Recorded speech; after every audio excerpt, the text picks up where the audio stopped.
Good afternoon, and welcome to our program on an undiscovered, fairly unknown jewel in Toastmasters' crown.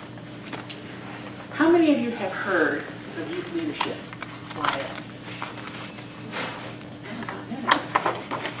Great. Then you'll hear something that you're not familiar with, and I think you'll enjoy and be amazed by what you hear this afternoon. You, looking out, are the leaders of this district. Your area governors, your club officers, some of you are even district officers. And this is a program inside Toastmasters that has potential to make our organization explode in quality and in membership. Obviously, youth leadership, we're talking about youth, which would be anyone under the age of 17, because you need to be 18 to be an official Toastmaster. So this afternoon, I have some distinguished guests who are going to explain Toastmasters Youth Leadership Program to you. Our hope is that after you've heard us speak, that you will consider becoming personally, or even with your club, involved in youth leadership. We get lots of requests from parents around the area. Do you have anything for kids with Toastmasters? Because they've either heard or experienced the value of Toastmasters for themselves.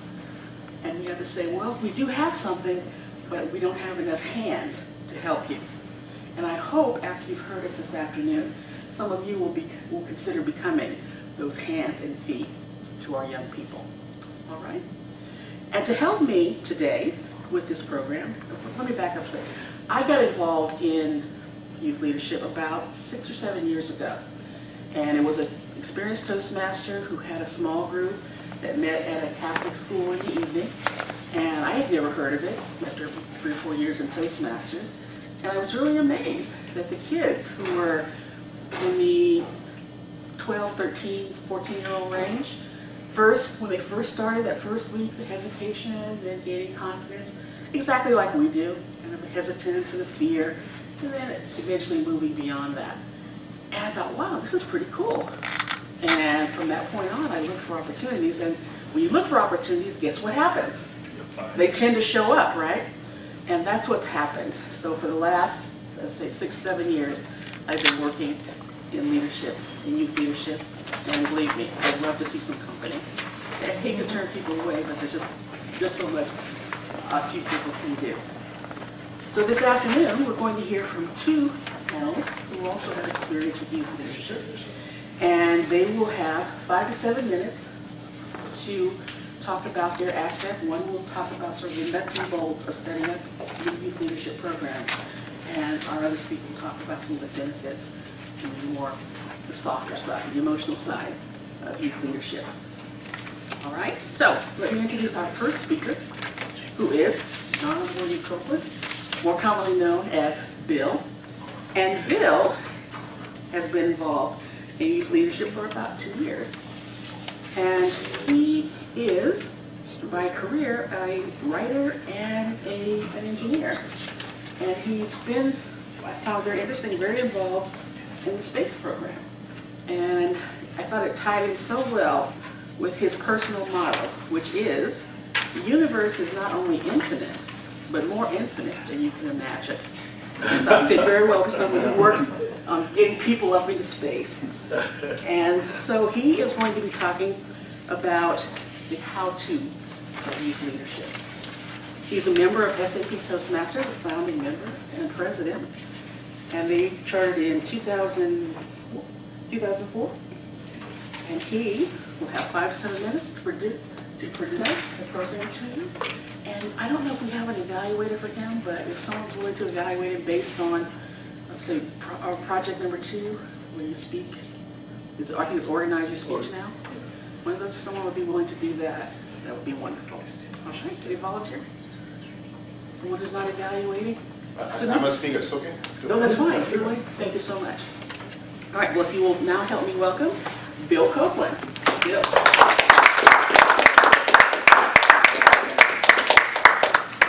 Thank you, Sharon Corgile. I got involved with the youth leadership program before I knew there was such a thing. I have to tell you, the subject of depression is a big deal at gun, and it was especially about 2 years ago.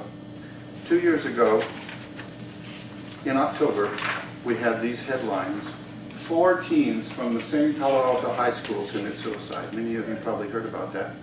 They were depressed. Gun High School is very, very high achievement school. Lots of pressure. If you're not one of the in-group, one of the really brilliant students who are getting scholarships or doing math, you're in trouble. I have my son and then my grandson both attended Gun, and I live about 2 miles from there.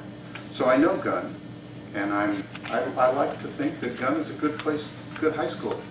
But for a while there, it was very uncomfortable for the students. So I was motivated, since I was in Toastmasters already, I was thinking, I wonder if Toastmasters has a program for youth, just as a lot of people. And I called the Toastmasters headquarters at District 4, and guess who I got a hold of? Jennifer Stevenson. Jennifer is what, Lieutenant Governor of Marketing. At the time I was, yeah. Yes. And so she directed me to a couple fellows who had some responsibility for that subject. There weren't a lot of people to contact. It was kind of hard to make contact because it was not a big deal at the time. Eventually I got directed to some resources on the internet. District 4 Toastmasters, d4tm.com, has some good resources, a whole lot of good resources, and one of the things I found was a program, some information on the youth leadership program, and I thought, wow, this is cool. So I decided I'll go as far as I can. Maybe I can be a part of a group that's already existing or something, but I didn't find anything. As a matter of fact, Sharon, your group was not, it wasn't obvious that you existed. So I didn't know about you. I would love to have met you at that time because you could have been a big help. Setting up the program was a challenge, I have to tell you that. I didn't know who to talk to. I was going to go to Gun High School and find out. I looked on their website. Luckily, Gun High School is a nice website. I looked on their website. Who am I going to contact? Well, there are counselors, and there are the principal and the vice principal and so on. Who would I contact there? It was a puzzle. So finally, I sent out a kind of a shotgun email to a lot of different people, and one woman came back who is on the principal's staff. She's a counselor. She came back to me and told me, yeah, she'd be very interested. Could I come down and meet her? What resources did we have? What was the plan? What was the program? And at that point I realized I haven't a clue. What is the program? What resources do we have? So I went on the website for Toastmasters International and found that there are brochures. There's lots of resources there. There are brochures. There are manuals, youth leadership program manual for the participants and also for the people who are, for the leaders, for the guides, and lots of resources and posters and stuff like that. So I got back to Jennifer and I said, you know, how do I order these or something? So she said, well, I just happen to have a bundle already. I don't know how long they've been sitting there. But eventually, after one thing and another, she got that bundle of resources, the brochures, the manuals, and so on. And I brought those back. And I got back to the woman, the counselor at Gun, and I set up a meeting with her. And we sat down, and she said, "All right, I'll help you. I'll help to find some students for you." So she did. Gun, it turns out, has a little TV program in the mornings. Instead of having announcements, I don't know, most of you are younger than I am, but you know, we always have announcements in school. They have a little TV program that's produced there. She got our youth leadership program announced and got some students to come up. She also had a number of students that needed help. Now, I suggested to her that since these students were having some very seriously depressed students and having trouble, I thought communication would help. I really believe Toastmasters has done me personally a lot of good. I've seen a lot of people I've met. It's like one of the champion speakers say, stage time, stage time, stage time. If you just simply put yourself in front of people, make a fool of yourself if necessary, Toastmasters Club is the place to do it. Well, this worked for students also. So we set up the program. I was an area governor at the time, and so I recruited a few people from clubs in the area. And one of the people that I recruited was Gustafsson, who was on the staff at EPRI, which is right next to SAP. And Ulla was a big help. She has lots of experience as a teacher, much better with a classroom than I. So that's how I met Ulla. So that's how we got started. And I'd like to turn the program back over to Sharon.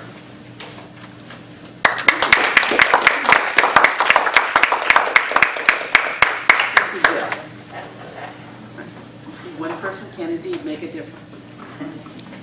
All right, our second speaker on our panel is indeed Ulla Gustafsson, who is currently president of Electric Toastmasters, which is a club at EPRI, Electric Power Research Institute, located in Palo Alto.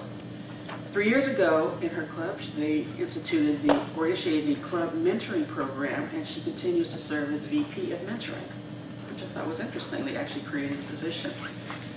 She has earned her Advanced Communicator Silver, and most recently her Competent Leader Bronze, and is now working toward her Advanced Communicator Gold. And she has supported the Youth Leadership Program at Gunn High School for the last 3 semesters. She's an experienced teacher and has taught at university, junior college, high school, junior high, middle school, and elementary school. Wow, been at it for a while. And her interests are various forms of communication, writing, public speaking, storytelling, teaching, mentoring, reading, and job training. Art, music, cooking, kitchen science, hiking, skiing, and born in Sweden, and she used to do cross-country skiing to school. Dedication indeed. And she's going to talk about some of the benefits of working in youth leadership. And if we have one more person to evaluate her on the, you're good. You have a role today? No, that was G. Yeah, Jim. I need one evaluator to evaluate the basic. Thank you, sir. Please help me welcome Ulla Gustafsson.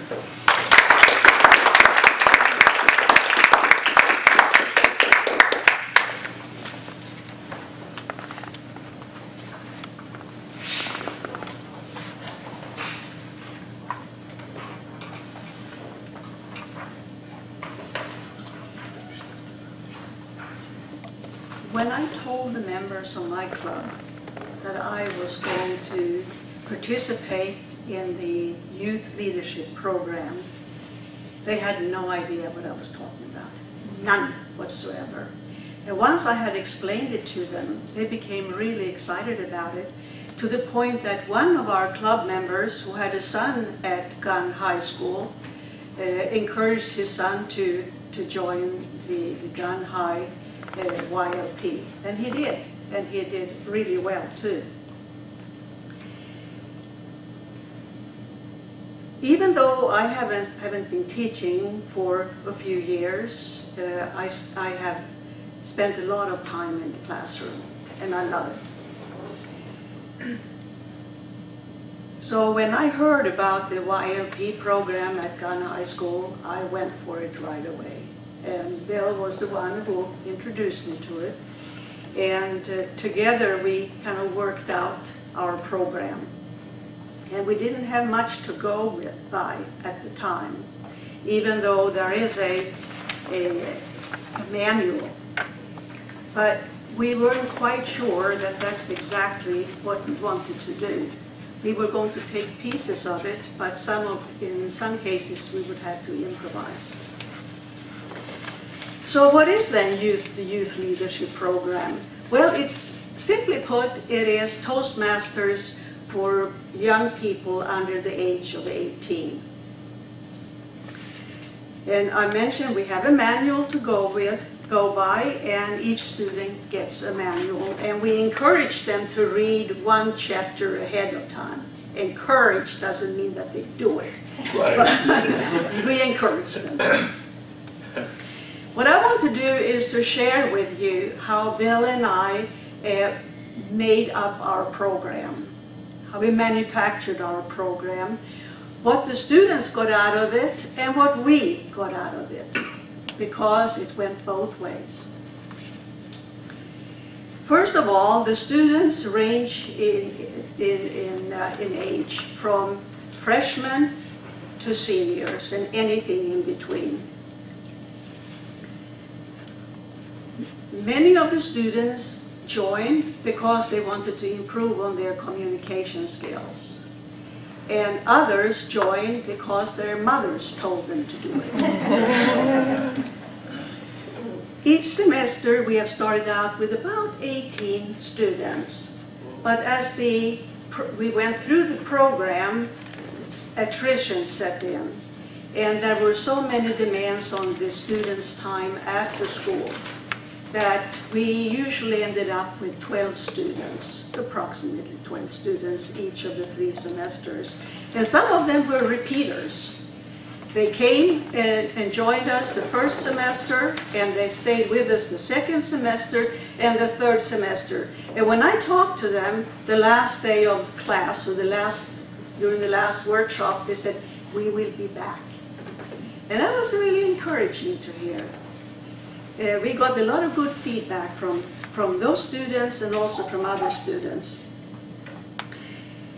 YLP is not just about prepared speeches and impromptu speaking, which is something the kids really, really love. They can stand up there and speak, and while we adults kind of hesitate a little bit. But that was their favorite activity.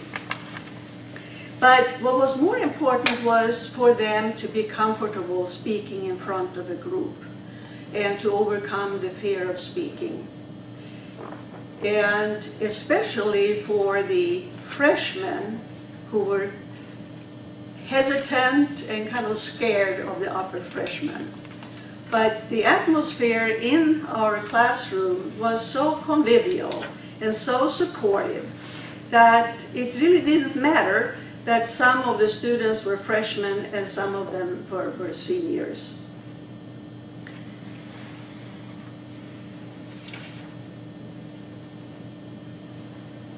When we introduced the various roles, and we did it gradually, some students volunteered right away, and others had to be asked. And those who were hesitant, I took aside after the meeting, and we talked it over. Obviously, the confidence wasn't there. And once I had explained to them what was expected of them, it wasn't so scary anymore. So they were willing to take the role and fulfill it. YLP is not just about speech making. It's also about leadership skills, and which involves responsibility and follow-up. During the last semester, during the spring semester, I decided that I wanted students who were on the agenda to confirm by email that they were going to fulfill their roles. And also to ask them to provide the title of their speeches. And for the TT master to give me the list of speech topics. We learned that kind of the hard way the first time around when we didn't do this sort of thing. But because one student who liked her stage and liked all the attention, she came up with a topic that was not at all appropriate. So we decided that from then on, we were going to ask for a list of topics. And it worked in advance. Sure, they could always change the topic, but they didn't, because I praised them about their choice of topics and their insightfulness and everything else. Well, that did the trick. We started each meeting with a 5 to 10 minute educational segment, and that was led by an adult. So we touched on topics like we do in Toastmasters. The body speaks, using your voice, organizing your speech, and so forth. When we discussed body language and facial expressions, we had asked the students to give a 2-minute speech on a set topic, but they could only mouth the speech. And the story they were telling were told by pantomime. And that's how they realized, at least most of them did, that's how they realized how important it was to have facial expressions and body language enhance the words. So that was a good exercise for them. One of the teaching segments had to do with analysis of other people's speeches. And I was so impressed with these students, how sensitively they gave their evaluations, and how interested the speakers were in getting evaluated. And I think that was a testament to the fact that we had created a teaching environment where the students felt safe, and there were no harsh words said, and I was surprised. I really was surprised. And then it turned out that students would come up after the meeting and wanting some more feedback. What can I do better? What didn't I do well enough? And it's so encouraging. It was just wonderful. Now, the role of the GE differed a little bit from the role assignment in Toastmasters. I called it lessons learned. Simply, what did you learn during today's meeting? What are you taking with you home? And what are you going to implement in the future? And that went off really well for them. Now, I've told you about our program and also about the students. What about us, adults? What did we contribute and what did we get out of it? Hold on. Yeah? We'll have to save that for the Q&A. So. Okay, that's fine. I can tell you we got a lot of it. It was fabulous.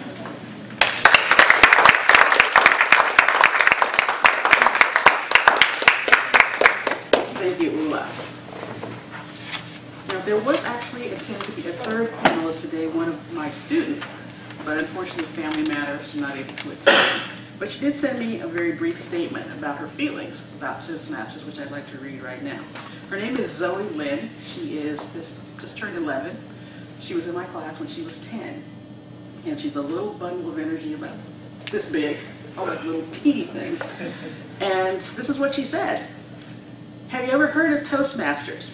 It's an organization that helps kids become leaders and public speakers. Let me tell you how it had an impact on me, what I learned, and all that jazz. Toastmasters has helped me become more comfortable and confident in speaking in front of people I do know and don't know. Before I started Toastmasters, I did not like being put on the spot or making improvisational speeches. Now, because of Toastmasters, I love public speaking.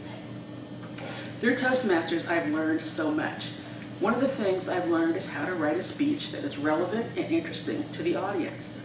Also, I know now that doing an improvisational speech is not really as bad as it seems. Honestly, I've learned so much that I can't put everything down on paper. So after reading this short paper, don't you want to take Toastmasters? I believe that Toastmasters is a great organization for anyone, no matter what age. Toastmasters has truly made an impact on me. Zoe Lynn. Let's give her a hand in her action.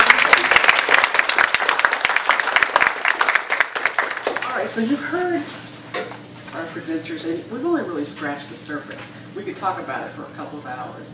But you've learned that it's possible to start a youth leadership program in a school, high school, junior high school, My kids are mainly homeschooled. They've been with me, some of them 3 years. And we meet either at home or in a church, something like that. So it doesn't have to be in a school. It doesn't have to be in that formal setting. It can be done anywhere with anyone's kids. Anyone that will trust you with their children is an opportunity.